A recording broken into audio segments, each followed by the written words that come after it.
ဘိုလီဘူးပြလေရေထမမချိုးသေးစကားပြောနေတယ်အဲ့ပြန်ပြောလေနဲ့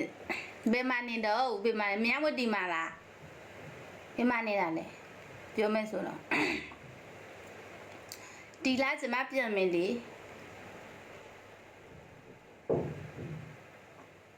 ဘယ်မှာနေတာလဲအဲ့ပြန်ပြောမယ်ဆိုတော့အခုထိုင်းမှာချုံမှုဒီမှာအဲ့ပြန်ပြောပါလားကျမအဲ့ပြန်လဲကျမမှလာပဲကျမပြန်မယ်လေကလေးလို့မပြန်ဘူးလေကိုဘာလာကိုပြန်တာဆိုကိုပဲကိုပြန်ရမယ်လေကလေးပြန်ဆိုတော့အမလေးပိတ်ဆက်ကုန်များတာကိုပွဲစားတော့ပွဲစားပြန်မယ်မလို့ဘူးလေကိုတည်းကလည်းအလဲခိုလို့နဲ့တို့ညာမြန်မာပြည်လဲမဟုတ်နဲ့ချုံမှုဒီမှာကျမရွာမှာပြန်မလို့အလဲခိုလဲမသိဘူးဟာအမတကယ်တော့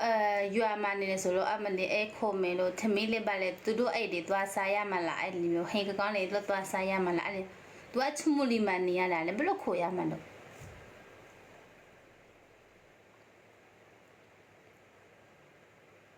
ရွာမှာအလဲမခိုချင်ဘူးလားအမလေးကျမပြန်ရတာအဲ့လောက်ပဲဒုက္ခရောက်နေဟာလေ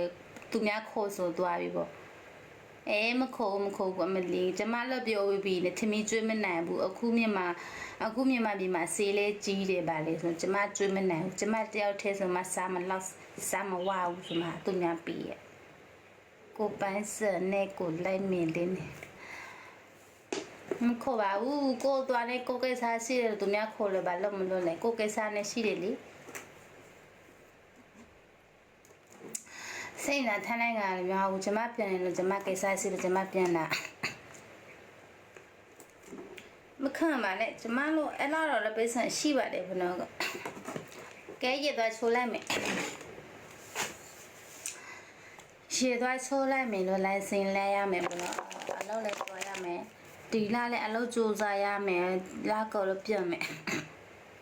ချောင်းဆိုးတယ်ချိုမမနဲ့မမချိုမဦးချိုမမနဲ့လည်းပြောနေကိုပြန်သွားလဲကိုခေစားစီကိုပြန်လဲဘာလို့လိုက်ရမလဲဘာလို့တာလဲအလောဘာလို့လဲစမလောဘာလဲပြောမတော့အလုပ်တွေကလည်းအမျိုးမျိုးပဲစောက်ပဲလောက်ရတာ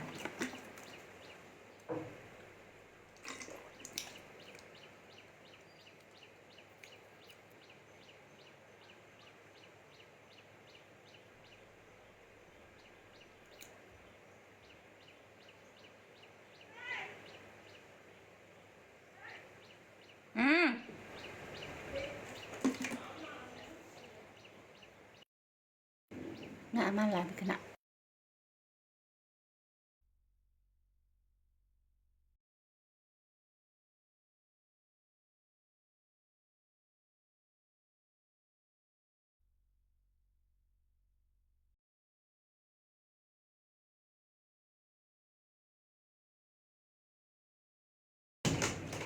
ကဲအလုပ်သွားမလို့အမလည်းခိုးလာပြီဘူးနော်သွားမယ်ဘိုင်ဘိုင်ညကြမှာစောကြမယ်အသက်ပလီမျက်နှာတောက်ချလို့မိဘပြောလို့မသူစင်းတော့မယ်ဘနော်အဘွားနော်နောက်ကဲပါတတာ